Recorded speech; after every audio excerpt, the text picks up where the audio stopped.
Nagbabalik na naman ang inyong tagapaglingkod ng mga balita at pawang katotohanan lamang.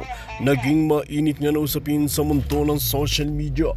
Talaga naman na hindi nga makapaniwala itong sikuting ng norte na ito sa kanyang nalaman na talagang ibinunyag nga siya ng kanyang mga kasama. Dito nga natin mapapatunayan na talagang wala nang kawala itong sikuting ng norte na ito dahil unti-unti na nagkakalasan ang kanyang mga kakampi. Dito nga natin makikita na rin na talagang nabunyag nga at talagang nagulat nga itong sikuting ng norte na ito matapos malaman na inuwi nga ni Liza Tanas ang kanyang kabit sa kanilang bahay.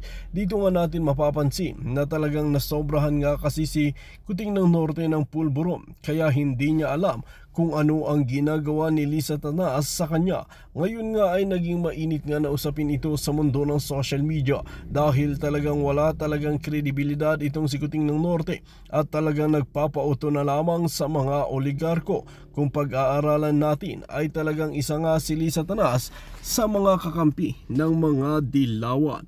Well mga kaibigan, ito nga ang tila nakakalungkot na katotohanan. Para nga sa karagdagang impormasyon, panoorin nga natin ang buong video. At kung bago ka lamang sa aking channel, huwag kalimutan i-click ang subscribe button at notification bell para lagi kang updated sa ating mga bagong video. At para sa sulit viewers natin dyan, maraming salamat sa walang sawang pagsuporta.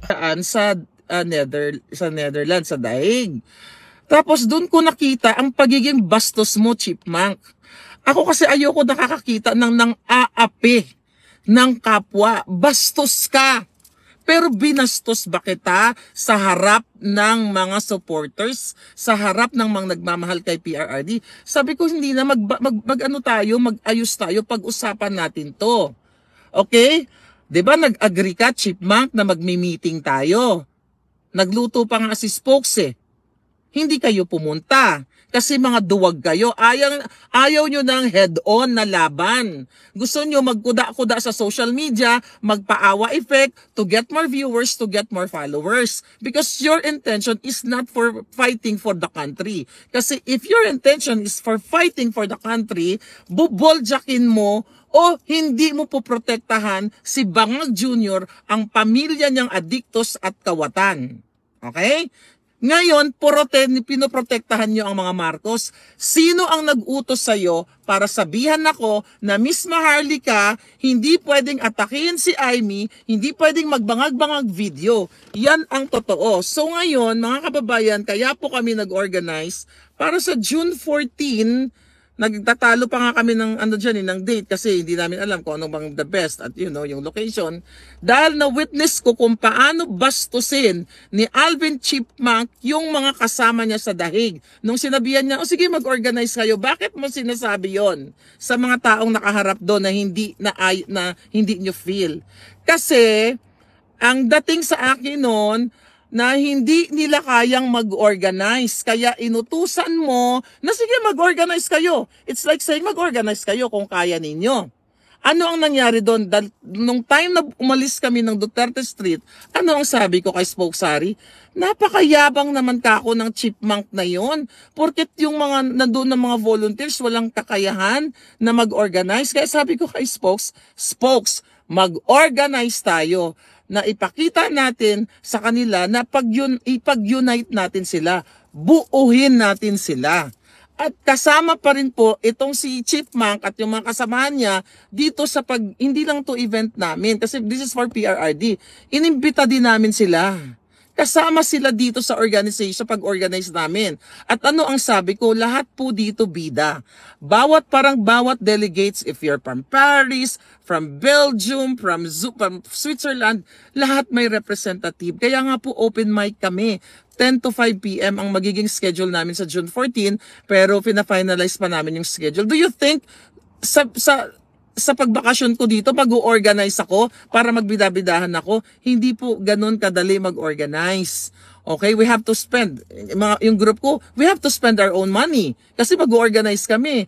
Ang intention ko sana, mga palangga, pagkatapos ng birthday ni Inday Sara, iikutin namin yung Europa. Yun po talaga ang plano ko. Iikot kami sa Europe, magdadrive kami, which is nangyayari na nga ngayon. Yun ang purpose ko, hindi para agawin ang street, yung Duterte Street na sinasabi ninyo. Wala po akong time pumunta araw-araw na mag-vlog katulad ninyo dyan. Na wala kayong ginagawa, yun nyo, na, I don't know, if bakasyon nyo sa eskwelahan or whatever, hindi ko kayo aagawan na para mag-vlog. Ikaw, Alvin, nuknukan ka ng sinungaling. Sabihin mo sa taong bayan, sino ang nag-utos sa'yo na hindi ako pwedeng magsalita laban sa mga bangag. Pero nirespeto ko pa rin yung event ninyo. Sa lahat ng nakakakilala sa akin, mga kababayan, nakita nyo siguro na yung speech ko, hindi po Maharlika Way yun. Yung speech ko, nakita nyo ako sa maraming event. Pero nirespeto ko kasi I don't know kung sino nag-uutos and everything. At binerify namin sa Office of the Vice President, hindi po harap-harapan. Kinausap na ni Spokesari, siyempre nakausap niya nga si Inday, kinausap niya ibang staff. Hindi po ang Office of the Vice President ang nag-utos para wag magsalita ng bangag-bangag. Kung si Basti nga nagsalita Yun ang katotohanan, wag mong lolokohin dahil lang sa follower or viewers. Hindi kita aagawan ng trono sa Duterte Street. Lunukin mo yung kalsada na yan. Okay? Palangga, thank you. Ang dami nyo na naman biniling pagkain. Okay? Ang dami ng tinapay. So ngayon, bear with me Pwede ba to lalagay? Pwede ba to sa Palangga, pwede ba to sa Ayun pala Can you help me? Okay, kasama ko si Makabayan. Alam mo, dito ko lang to nakilala Dali, patulong na ako sa kanya. So, sige, mag-ano lang kayo dyan. Alalahanin ko yung mga chika. Palangga, can you do this? Ayan, napakita mo yung alindog mo.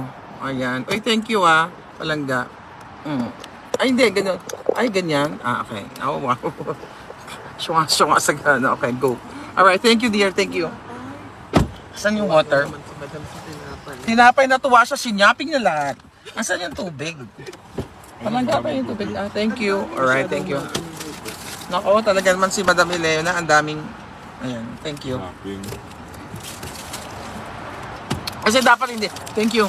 Dapat hindi ako magsasalita pero sobra kayo Hinahamon nyo kami. Hindi dapat ako magsasalita kasi sabi ko it's not worth it. Pero kailangan po kasi malaman ng tao kung ano yung totoo. Si Chipmunk talaga ang nagsabi sa akin na hindi pwedeng magbangag at hindi pwedeng atakihin yung Marcos. So ngayon, ulitin natin, pinagbuklod ko po sila. At nabuo po, kaya po kami nag-event kasi dahil nakita ko yung pambabastos, hindi lang kay Makabayan, kundi dun sa iba pa.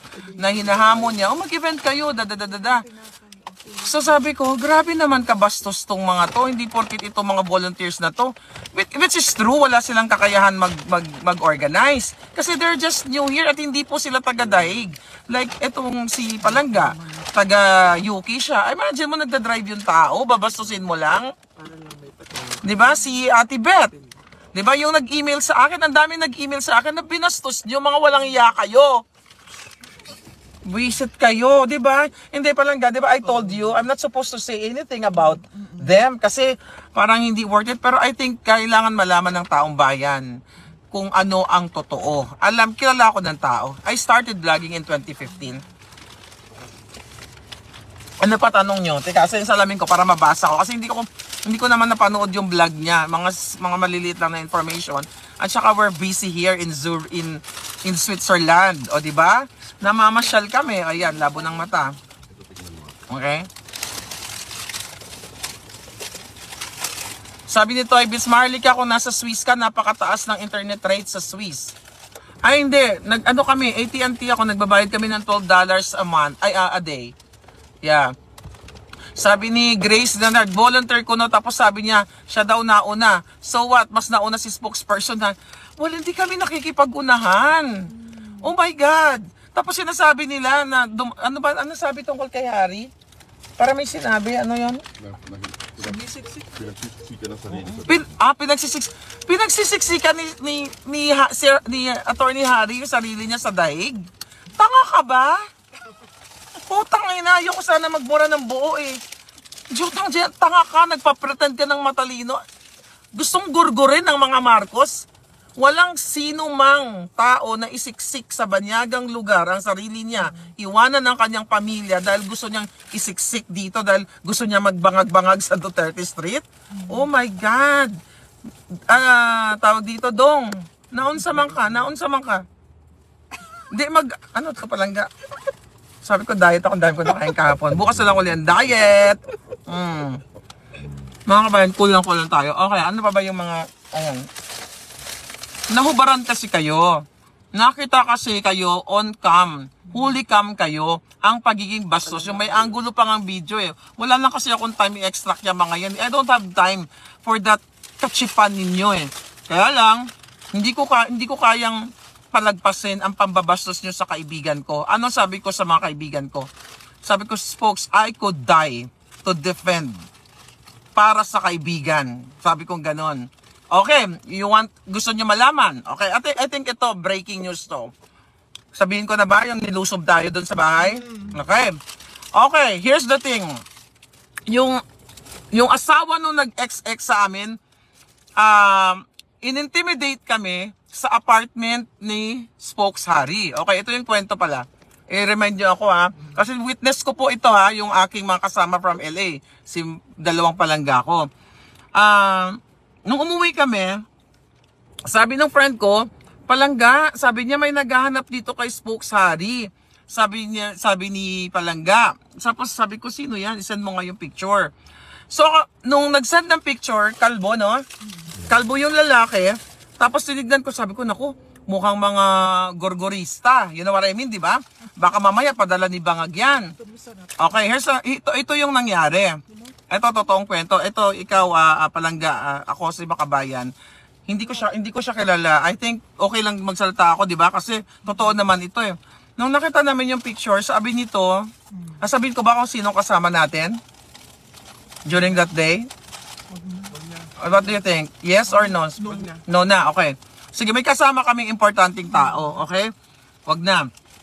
So, nung nakita ko yung picture, ang unang pumasok sa akin, Romanian, nagugurgur sa amin dalawa ni Harry.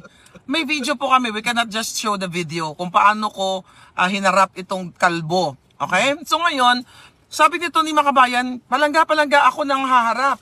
Kasi I'm so grateful for you.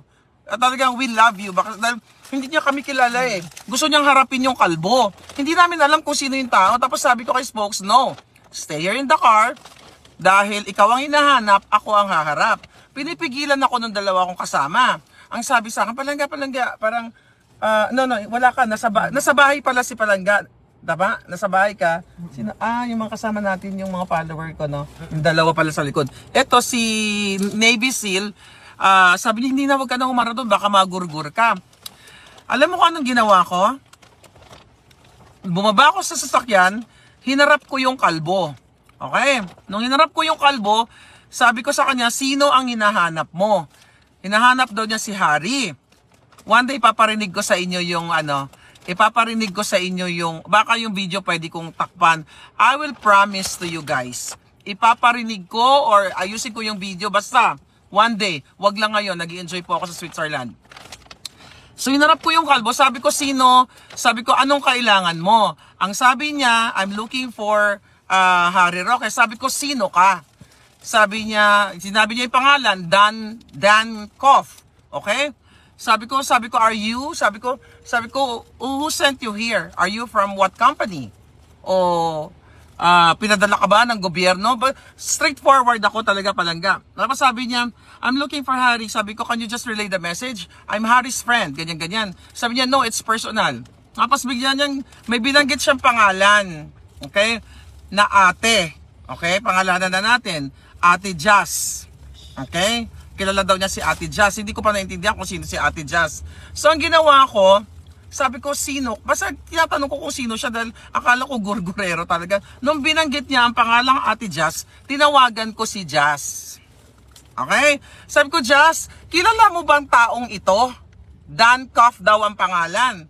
Okay? Kailan ba nangyari yun? 2 days ago, no? 2 days ago nung umalis kami sa daig. Tapos sabi ni Jazz sa akin, Ma'am, bakit ako? Yun ang bungad niya sa akin. Sabi ko, no, Jazz. Bini-verify ko lang kung kilala mo ang taong ito na Dan Cuff. Kasi, binanggit niya yung pangalan mo. Hinahanap niya si Spokes Harry. Okay? Kasi hindi ko alam kung sinong hinaharap namin na tao. Hindi ko alam kung gugurgurin ba kami or what. Tapos nalaman namin na yung Dan Cuff pala ay asawa nung XXX. Yung nag-ex sa amin. Maayos ko siyang kinausap. So ang ginawa nitong Dan Cuff na to, nung sinabi ko sa kanya na wala si Harry, wala si Harry dito, which is wala naman talaga dahil kami lang dalawa nitong bumaba sa sa apartment. Dahil nga marami kaming mga activities ang dami naming mga itineraries and everything. So eto na. Umakyat kami ng apartment, yung kalbo nandoon pa rin sa labas. Tinawagan, nagdababuzzer siya, tumatawag sa intercom. So sinagot ko. Tapos ang sabi niya sa akin, ano sabi niya? Kinukuha niya yung ring light.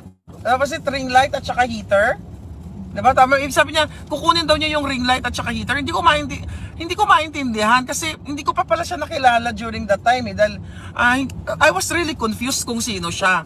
Ngayon, nung sinabi niyang ring light, heater, nagte-text ako, sinabi ko dito kay Noily, tanongin mo nga kung bakit, bakit hinahanap niya yung ring light, ano ba to, ganyan. Tapos sabi ko sa kanya, no, I cannot decide. I'm just visiting here. I cannot decide kung babalik ko ba yung ring light or what. Di ko alam kung saan yung ring light na yun. Basta madami siyang mga sinasabi. Sinigawan ko siya, recorded po yon. I will show it to you. All the documents later. Sabi ko, don't intimidate us. Sabi ko ganon. Even if I'm not from here, wag mo kaming i-intimidate. Kasi intimidating harassment ang dating sa amin Putangin nyo, sabihin nyo ngayon sa taong bayan, Alvin Chipmunk at lahat ng grupo mo, bakit nyo hinaharas si Harry Roque dito? I mean, hindi ikaw, pero yung grupo nyo. Ipapakita ko sa public lahat ang kabastusan nyo. Ayoko na sanang magsalita, pero kailangan malaman ng Duterte supporters, ng Maisog supporters, ng lahat ng mga sumusuporta para sa bayan, hindi para kay Marcos Jr. At anong sinasabi mo na nagbait-baitan ako plastic kay Marcos? Spokes Harry, naririnig mo ako ngayon. Paano ko in-approach si Amy Marcos doon sa event at sa restaurant? Speak up, Spokes. Ay, sinabi mo, walang plastikan. Kapatid mo kasi, at saka yung sister-in-law. Ayun. Plastikan. Ayun. At yung pinakilala ko si Distressed Mother, doon sa restaurant, andun si VP Sara. Nakikinig si Inday sa amin. At sabi ko, ayan, Amy, sabi ko na gano'n. Senator, sabi ko, yan si Distressed Mother. Pinakidnap ng kapatid mo at ng sister-in-law mo, yung 2 minor de edad. Ando doon si Vice President Sara. Narinig ni Inday Sara at si Inday nag-engage. Sabi niya, oo, siya yung biktima ng ISAF. Diba, Smokes? Yeah. Ng mga ISAF nando doon. Huwag mong lolokohin ng Pilipino, putang ina nyo. Huwag nyong dadaanin sa kasinungalingan. Ayoko na talaga dapat magsalita dito dahil sabi ko nga hindi worth it. Pero I think it's worth it dahil kailangan malaman ng taong bayan ng inyong mga kadyutahan. Okay? Sabi ni Krisha, buti pa si Robin, isang sabi lang sa kanya, tulong well, si Robin nakasama ko, walang ano yan. We're good friends. Okay? Marami kaming mga pagchika-chikahan dito. So ano pa ba ang mga issue na hindi ko na dapat kong bagitin? Basta pinuntahan kami nung kalbo, akala namin talaga manggugurgur. Sa totoo lang, ganun po inaharas si Spokes Harry dito, tsaka ako. Tinatakot nila ako. Sabi nga nito ni Palangga, lahat kayo dito. Sabi niya, Palangga, tapang mo, what if kung nabaril ka or nasaksak ka? Sabi ko, ang buhay is destiny. May kamay din ako. Sabi ko, kung babarilin ako or sasaksakin ako, di agawin ko at itarak ko sa kangalangalan niya. Diba? Ganun lang yung buhay. Kung mamamatay ka, that's it. Diba? Yun na yung end of story. Bye. Diba? Ganun lang naman ang buhay Sabi ni Sham Lee, kung pure na maka-Duterte mga yan, dapat pumigil sa speech si Atty. Harik. Dyan pa lang. Ayun. Ako talaga, you guys, yung mga palangga ko sa Amerika, na mga na-atenan ko na, ay teka lang, nakita na pala yung bra ko dyan, punyeta. Buti na lang pink yung bra ko. Umuputok. Tawaban. Palangga mo ako mo nga, kakaya naman. Sorry. I will close it. Baka sabihin nilang sisidus ako. Pwede rin. Ayan na rin daw ko, excuse me. Totoo naman yan. Hindi yan salamat, doktor. Yan ang asset ko. Yan lang ang kayamanan ko. Alright? Okay, ano pa ba? Ano pa? Di ba, Marco Red? Ganun lang. Tapos na yung buhay mo. Bye-bye. Alam mo, ipipilit mo mabuhay, patay ka na. Ano, pati pa libre. Ano daw? Pati pa libre. Basahin ko kayo mga comment. Palagi pa ulit-ulit sa live. Palagi. Anong palibre? Ano yon? Anong palibre? I don't know about that. Cotton fin? Anong palibre daw? Anyway, ano pa ba yung mga, alam mo, nalulungkot. Ako talaga nalungkot. Lalo na dito kay yung pinuntahan namin. Dito ngayon sa Netherlands. Nakikita ko yung, alam mo yung mga kababayan natin, gumagastos ng bus, nag-chip in sila, nagtutulong-tulong sila para sila makarating kay, ano daw, mahilig magpalibre. Sabi ni Commander, kailan kami nagpalibre? Kailan kami nagpalibre? So sinusumbat nyo sa amin yung mga binibigay na kape doon? Yung mga pansit doon? Takainan nyo. Huwag na kayo magdala ng pansit kung mga ano kayo, anong libre sinasabi? Hindi ko kasi nagsumbat. Yung mga tao nagdadala ng mga pagkain doon randomly. Syempre ako, gusto ko makipag chika-chika sa mga palangga ko, mga Filipino, kasi this is my personality. I cannot change my personality. Sabihin ko, okay palangga, baka naman, may pansit, nakita niyo mga kumain ako, may kape, tapos yung nagtitimpla doon ng kape, anong pangalan nun, yung lagi siya nandoon? Marivic, kababayan ko yun eh. Kababayan ko siya, I don't know, hindi naman siguro si Marivic nagsumbat sa akin. Palangga dahil binigyan ako ng kape, noon pa nung first day ako nasa tunnel na kami, pasensya na kayo. Ngayon, nung mga first day pa lang kami, may mga nag-aabot sa akin, mga chocolates. Istorya natin yung chocolate. Nakwento ko na ba yun yung chocolate na binigay sa akin? Na akala na iniisip natin merong lason? Okay, I will tell you about may nagbigay sa akin chocolate pag may ilaw na. Ito yung mga naalala ko lang kasi sa dami ng kwento, ang dami mga palangga na nagme-message sa akin. Ano ba yung palibre? Gusto ko i-address yung nagpapalibre kami. Okay? Anong palibre? Okay. Ano daw? Hindi ko alam yung libre. Definitely, mga kababayan. Okay. Sino bang yes, nililibre po kami. Libre nga yung tulog namin kay MJ eh. Libre nga yung tulog namin kay Ma'am Beth. Libre yung pagkain namin sa kusina, Azel's Kusina. Pero in-offer yun. We can afford. Kahit kumain ako kahit kumain kami araw-araw ng lechon, everyday, we can afford. Kaya lang, mabilis ang buhay natin, matutuwa sila. Diba? Hindi kami nagpapalibre. Kayo, si Spokesary, ang daming invitation. Diba? Hindi siya nagpapalibre. Walang ganon. Okay, napakasipag nga nito ni Spokes. Nagluluto ng kung ano-ano mga ginagawa. Sabi ko, Spokes, grabe, hindi ka napapagod. Alam mo ba ito gusto ko lang, ito coming from a friend. Si Spokesary, dating spokesperson, dating congressman, napakatalinong abogado, at hindi mo matatawaran ng credential niya. Pinagtitimpla ng kape, hindi lang ako, yung kahit sino doon, magkape ka na, gising na kayo, magluto siya, tapos babastusin nyo, wisit kayo, hindi kayo magwawagi. Hindi kami nagpalibre ha, nasabi, libre mo naman kami, baka ano naman, bigyan mo naman kami, wala pong ganon, hindi ganyan ang daw, may sponsor daw si Attorney Harry sa hotel. Ano pinagsasabi mo? Okay? Alam nyo, dito nga, itong istorya. Ito another story. So, ito tungkol kay Ate Beth. Ito real deal to. Kagabi kumain kami, di ba? Sa restaurant ng Lilis ba? Lilis, okay. So, na-appreciate ko na ikaw, ako, si Makabayan, na-witness niya yon na yung hospitality ng mga Filipino. So, anyway, bago kami pumunta dito sa Zurich, nagbubook kami ng hotel. Alright? Diba? Nagbubook kami. Ngayon bigla ko naalala, sabi ko, alam ko may nag-i-invite sa atin sa Zurich. Beth ang pangalan, nag-message sa akin. Sabi ko, teka nga, hanapin ko yung message. Okay. So, nung nakita ko yung message, tinawagan ko, ay Ate Beth, sabi ko, papunta po kami ng Zurich. Ay, Maharlika, sige, dito kayo sa amin. Ganyan. Excited si Ate Beth. Okay, so fast forward, kumain na nga kami kagabi. Nabusog na kami lahat. Sabi niya, Palangga kasi Bisaya, nagrent ako ng Airbnb kasi sabi niya yung husband ko, ito real story, hindi kasi pumayag na magstay kami. Kasi strangers kami. Tsaka alam ko, ang mga puti, whether ikaw ay European o Amerikano, straightforward yan na, ba't nga naman kami tutulog doon? Hindi niya kami kilala, di ba? Strangers kami. Pero kasi dahil Filipino tayo, si Ate Beth gusto kaming i-accommodate. Sabi ko, no, Ate Beth, okay lang. Sabi nag-rent kami ng 2 room doon, yung matulugan, hindi naman ganun kaganda. Pero, may matutulugan kayo at okay naman.